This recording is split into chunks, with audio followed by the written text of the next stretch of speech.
وَيَسْأَلُونَكَ عَنِ الْمَحِيضِ قُلْ هُوَ أَذًى فَاعْتَزِلُوا النِّسَاءَ فِي الْمَحِيضِ وَلَا تَقْرَبُوهُنَّ حَتَّى يَطْهُرْنَ فَإِذَا تَطَهَّرْنَ فَآتُوهُنَّ مِنْ حَيْثُ أَمَرَكُمُ اللَّهُ إِنَّ اللَّهَ يُحِبُّ التَّوَّابِينَ وَيُحِبُّ الْمُتَطَهِّرِينَ صدق اللہ العظیم. ان اللہ وملائکتہ یصلون علی النبی یا ایھا الذین آمنوا صلوا علیہ وسلم الصلاۃ والسلام علیک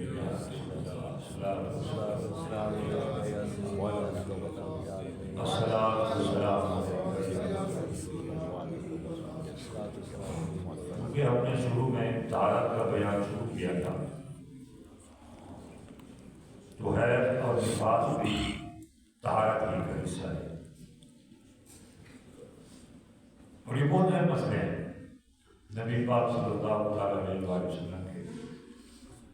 مبارک طیب طاہر دور میں عورتوں کو اتنا شوق ہوتا تھا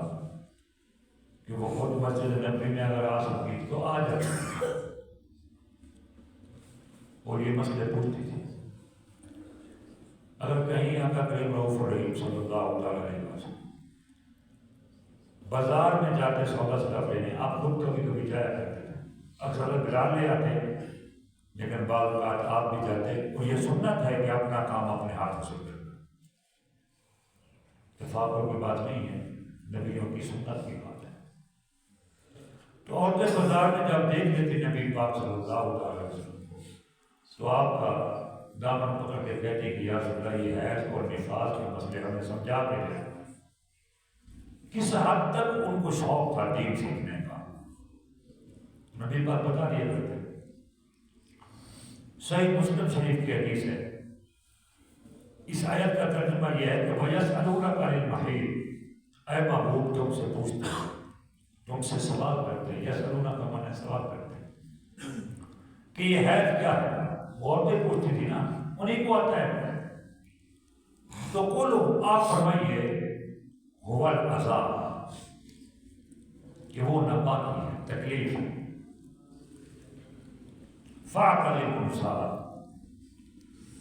عورتوں سے الگ رہو ان دنوں میں.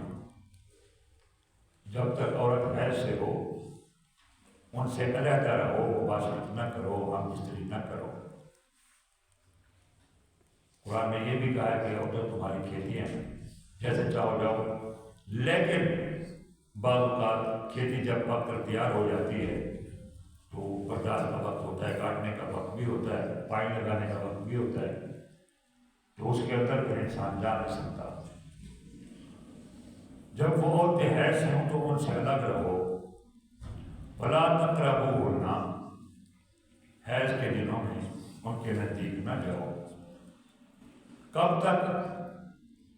حتیٰ یہاں تک یطہرن، جب تک وہ پاک نہ ہو جائے. اب اس کی مدت فقہاء نے کم سے کم 3 دن رکھی ہے، زیادہ سے زیادہ 7 دن رکھی ہے. 7 دن کے بعد اگر خون آتا رہے عورت کو تو وہ نہا کے وضو کر کے نماز پڑھ سکتی ہے. وہ استحاضہ ہوگا، بیماری کا خون کہلایا جائے گا. اسی طرح بچہ پیدا ہونے کے بعد جو خون آتا ہے ڈلیوری کے وقت، اس کی مدت کم سے کم 10 دن ہے. 10 دن میں عورت نہا لیتی ہے عموماً، زیادہ سے زیادہ 40 دن ہے، کیونکہ وہ کوئی بڑا ہوتا ہے، اس میں آتا رہتا ہے اکثر. 40 دن کے بعد پھر عورت نماز پڑھے، روزہ رکھے. فَآتُوهُنَّ مِنْ حَيْثُ أَمَرَكُمُ اللَّهُ، پھر جب پاک ہو جائے تو ان کے پاس جاؤ جہاں سے تمہیں اللہ نے حکم دیا، جائز طریقے سے. ان اللہ یحب التوابین، بے شک اللہ پسند کرتا ہے بہت توبہ کرنے والوں کو. وَيُحِبُّ الْمُتَطَهِّرِينَ، اور پسند کرتا ہے اللہ طہارت اور پاکیزگی رکھنے والوں کو۔ صحیح مسلم شریف کی حدیث ہے، ہمارے رضی اللہ تعالیٰ عنہ ہے، آپ فرماتے ہیں کہ نبی پاک صلی اللہ علیہ وسلم فرماتے ہیں کہ یہودیوں میں جب کسی عورت کو حیض آتا تو اسے نہ اپنے ساتھ کھلاتے نہ اپنے ساتھ گھروں میں رکھتے۔ آج بھی یہ جو ہندوؤں میں کئی قسمیں ہیں، کوئی اچھوت ہے، کوئی دلت ہے، کوئی کشتری ہے، اپنے ہی وہ مذہب کے ان کے لوگ ہیں جن کے ساتھ وہ انتہائی نازیبا سلوک کرتے ہیں، حتیٰ کہ ان کا اپنا جو شمشان گھاٹ ہوتا ہے جہاں مردے جلائے جاتے ہیں، تو ہاں بھی وہ اس طرح تفریق اور فرق اور تعصب اور بغض رکھتے ہیں کہ اگر کوئی بڑا ہندو مرے، امیر پیسے والا، اس کے لیے سندا کے لے کے جاتا ہے، خوشبودار لکڑی، دیار کی، چیڑ کی، اور جو کوئی عام آدمی مرے تو پھر عام لیول کی لکڑی۔ زندگی میں تو ایک دوسرے کے ساتھ وہ نفرت رکھتے ہی ہے، لیکن مرنے کے بعد بھی ان کا معیار الگ الگ ہے۔ اور عورتوں کے ساتھ وہ جب ان کو حیض ہو یا نفاس ہو، یہ تو اللہ کی طرف سے ہے نا، لیکن وہ ان کا کھانا پینا، ان کا بستر، ان کے کپڑے، ان کے ہر چیز علیحدہ کر دیتے تھے، گویا کہ اب تو ہمارے قابل نہیں رہی۔ کتنا اسلام کا، قرآن کا، نبی پاک صلی اللہ علیہ وسلم کا کرم ہے کہ آپ کی تشریف آوری سے اللہ نے یہ تمام غلاظتیں دور فرما دی اور طاہر کر دیا، پاک کر دیا۔ ورنہ معاذ اللہ استغفر اللہ، اگر ہم نے کلمہ نہ پڑھا ہوتا، ہم کسی ایسے گھرانے میں جنم لیتے کہ جو کسی اور دین کے علاوہ مذہب کو ماننے والا ہوتا، تو شاید ہماری بھی کنڈیشن ہوئی ہوتی۔ بچہ تو بڑوں کو دیکھ کے سیکھتا ہے نا، کہ ماں باپ اگر نماز پڑھ رہے ہیں وہ پڑھ رہے ہیں، قرآن پڑھ رہے ہیں وہ پڑھ رہے ہیں، گالیاں دے رہے ہیں وہ دے رہا ہے، جس طرح وہ کر رہا ہے اس طرح وہ چونکہ پورا کاغذ ہے، اس نے بڑوں کو دیکھ کے جو کچھ اس کے ذہن پہ نقش ہوگا وہی پکا ہوگا۔ صحابہ کرام رضی اللہ تعالیٰ عنہ نبی پاک صلی اللہ علیہ وسلم نے سوال کیا کہ یہ کیوں ہے ایسا، یہ کوئی ایسی چیز ہے کہ عورتوں سے جو ہے نا ہم اس طرح رہیں تو ان کے کپڑے الگ کر دیں، ان کے کھانے پینے کی چیزیں نہ، یہ نہ طاہر جو ہے، یہ نہ پاک جو ہے۔ تو پھر یہ آیت نازل ہوئی، وَيَسْأَلُونَكَ عَنِ الْمَحِيضِ، محبوب آپ سے یہ حیض کے بارے میں سوال کرتے ہیں۔ میں اس لیے پیش کر رہا ہوں، قرآن اکثر حصے قرآن کے صحابہ کے پوچھنے پر آتے تھے۔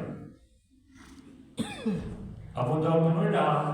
کہ آپ مجھ سے سوال کریں اور میں خاموش ہو جاؤں، اور یہاں تو نبی بیٹھا ہو، نبی پاک صلی اللہ علیہ وسلم جیسا وہ پوچھے کوئی بندہ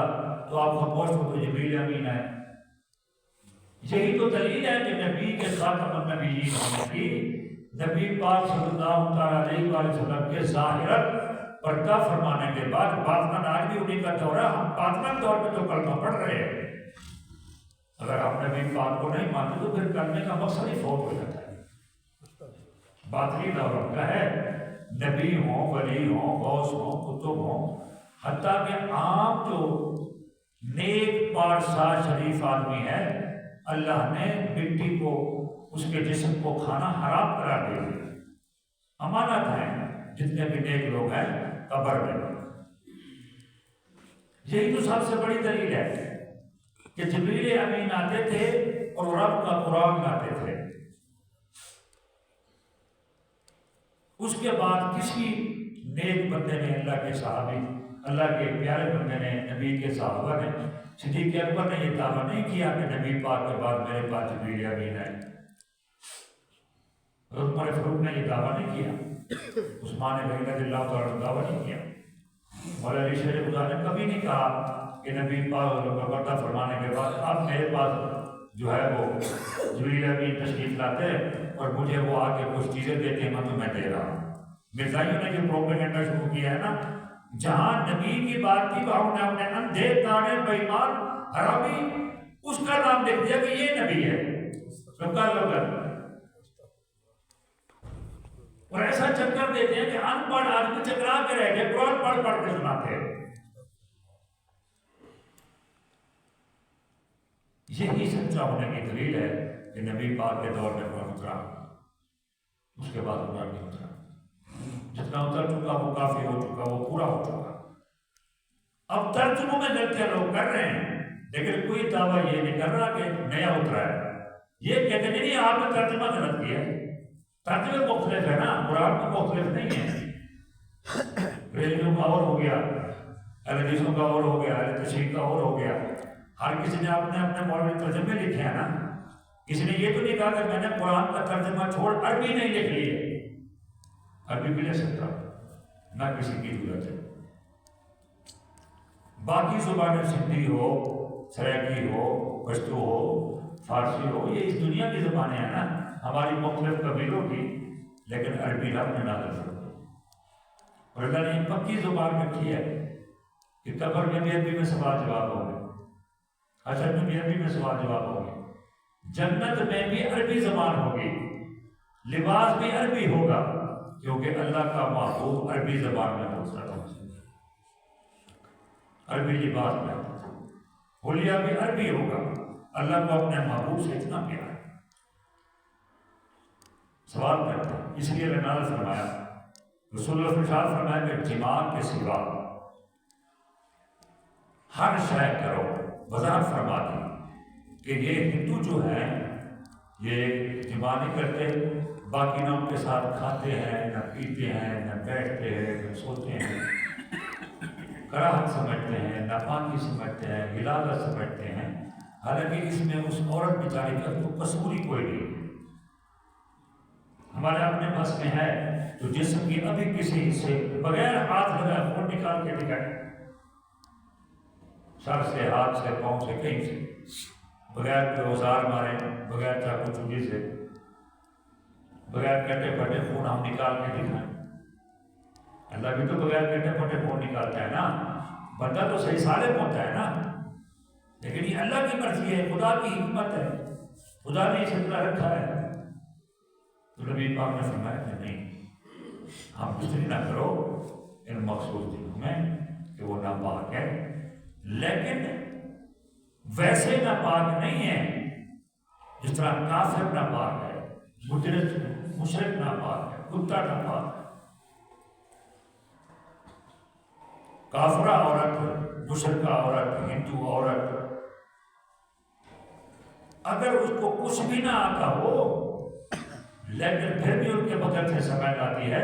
ان کے مطلق ناپاک ہونے کی، کلمہ نہ پڑھنے کی وجہ سے۔ لیکن مسلمان عورت کلمہ پڑھنے کے بعد جتنی مرضی اس کے ساتھ اس قسم کے حوادث ہوں،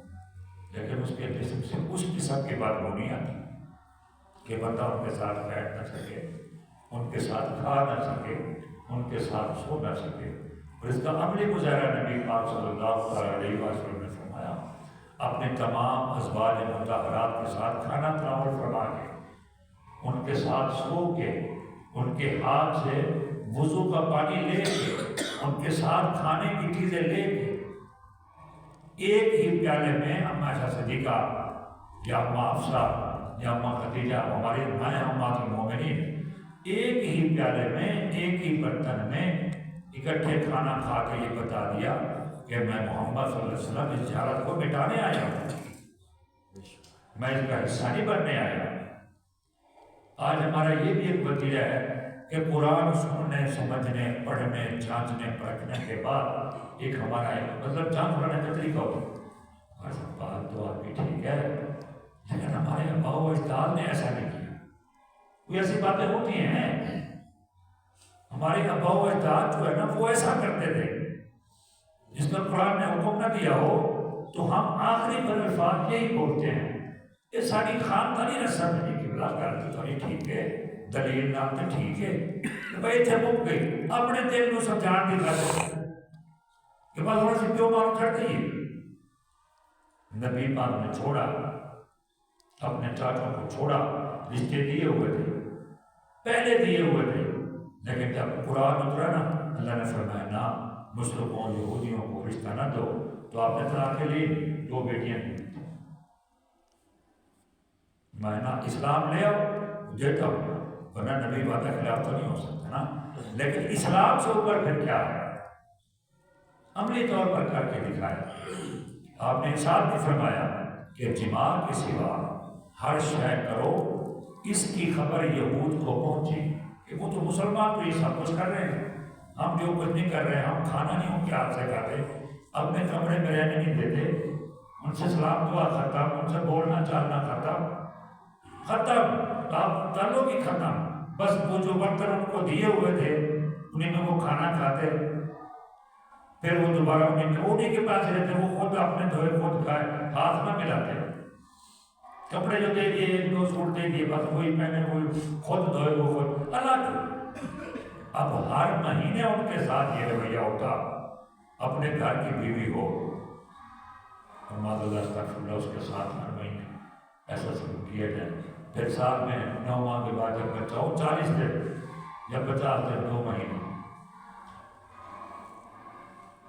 12-17 تقریباً 2 مہینے وہ مہینہ ہو، 9 مہینوں 12 مہینوں میں سے 3 مہینوں سے الگ رکھا گیا بلا وجہ، کتنا ڈسٹارٹ ہوگا وہ بندہ، کتنا اندر سے لگے گا۔ تو جب یہ خبر پہنچی نا یہودیوں تک تو کہنے لگے کہ یہ نبی صلی اللہ علیہ وسلم ایسا نبی ہے ہماری ہر بات کا خلاف کرتا ہے، جو کچھ ہم کرتے ہیں اللہ اس کو کوئی نیا دین بھیج دیتا ہے۔ ہم بتوں کی پوجا کرتے ہیں تو یہ کہتا ہے یہ نہ کرو، ہم سود کھاتے ہیں تو یہ کہتا ہے یہ نہ کرو، ہم شراب پیتے ہیں تو یہ کہتا ہے یہ ہمارا الٹ کرتا ہے۔ دین ہے اسی چیز کا، حقیقی دین اسی چیز کا نام ہے۔ میں جب دیکھتا ہوں نا یہودیوں کی مشابہت کرتے ہوئے اپنے نوجوان بیٹوں کو، نوجوان بیٹیوں کو، کہ ان کا کلچر، ان کی رسم و رواج، ان کا رنگ ڈھنگ اپنا کے جس طرح یہ فخریہ چلتے ہیں نا، تو ایک ایماندار بندے کا دل اندر سے ٹوٹ جاتا ہے کہ یار ٹھیک ہے ہم بھی گناہ کر رہے ہیں، گناہ ہو جاتا ہے، سہمن ہو جاتا ہے کستا، لیکن گناہ کر کے پھر فخر سے چلنا تو یہ نہ کرے نا، اللہ کے عذاب کو دعوت دینے والی بات ہے۔ شراب پی کے وہ لوگ فخر سے نہیں دوسرے کو تڑیے لگا رہے ہوتے، آنکھ رہے ہوتے، منظر کچھ اور ہوتا ہے۔ رات 12 بجے تک 7 باروں نے جو کچھ کیا بس اللہ کی امان، میں تو بس یہی کہتا رہا کہ اللہ بتو باقی قیامت بھیجنا باقی رہ گئے۔ جس طرح کل کو میرے ڈانس کرنے لازم ہوتے نہیں ہیں، چلو تم کرتے ہو بھیجے تو اپنی حد تک رکھو نا، 10 اور گھروں کو کیوں ملوث کر رہے ہو اس میں؟ 12 بجے تک ڈی جے بجتا رہا بڑی اونچی آواز میں، جو ہمارے محلے دار نے کم از کم 10-20 کا اس بات کی گواہی دیں، گھر ان کا اپنا ہے لیکن لوگوں کا سپورٹ تو نہ چھینوانا یار، نیکی کے کام کر رہے ہو کہ لوگوں کو دعوت دے رہے ہو، یا بلا وجہ سنا کوئی مریض ہوتا ہے، کوئی گھر میں بیمار ہوتا ہے، 100 مسئلے مسائل ہوتے ہیں، کوئی کسی کو بات اچھی نہیں لگتی، وہ جی ہمارے مرضی ہماری پارٹی ہے، ہمارا اللہ بولا ہے، ہمارا جو بھی ہے۔ یہ طریقہ تھا یہودیوں کا، جب نبی پاک نے کہتے تھے یار یہ نہ کرو، وہ کہتے تھے ہماری مرضی، ہماری زندگی، ہمارے ابا و اجداد۔ یہ خبر جب ان کو پہنچی نا تو انہوں نے کہا یہ تو غلط بات ہے، یہ بجائے ہمارے کلچر میں آنے کے یہ تو اس کے خلاف کرتے جا رہے ہیں، اور قرآن سارا یہودیوں نصرانیوں کے خلاف ہوتا ہے، کسی کے اللہ نے تعریف نہیں فرمائی پورے قرآن میں۔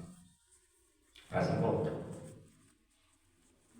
نبی بھیجے، موسیٰ علیہ السلام بھیجا، ابراہیم علیہ السلام بھیجا، عیسیٰ علیہ السلام، سارے نبی بھیجے کن کے پاس؟ کہ جو خدا کو نہیں مانتے تھے، خدا کے حکم کو نہیں مانتے۔ لیکن اللہ کا شکر ہے کہ ہم اس گھر میں پیدا ہوئے جو ہمارے ابا و اجداد ٹھیک ہے سست ہوں گے، نماز پڑھنے میں، روزہ رکھنے میں غلطیاں ہوں گی،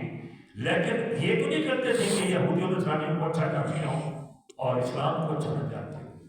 سب سے پہلا فرض یہی ہے نماز سے، روزے سے، حج سے، زکوٰۃ سے، کہ اسلام کو اعلیٰ سمجھا جائے، تمام مذاہب سے اعلیٰ سمجھا جائے، اسلام کے رسم و رواج کو ہر مذہب سے مقدم جانا جائے، دل میں رتی کے برابر بھی خیال نہ ہے، رتی کے برابر کہ ہم سے یہودی اچھے ہیں، نصرانی اچھے ہیں، ہم سے وہ اچھے ہیں، بس یہ بات ہے۔ کلمہ نہیں پڑھتے، کلمہ نہیں پڑھتے اس لیے تو وہ برے ہیں، باقی ان کا سب کچھ اچھا ہے، ماننے نہیں مانتا ہے، کسی کا حق نہیں کھاتے،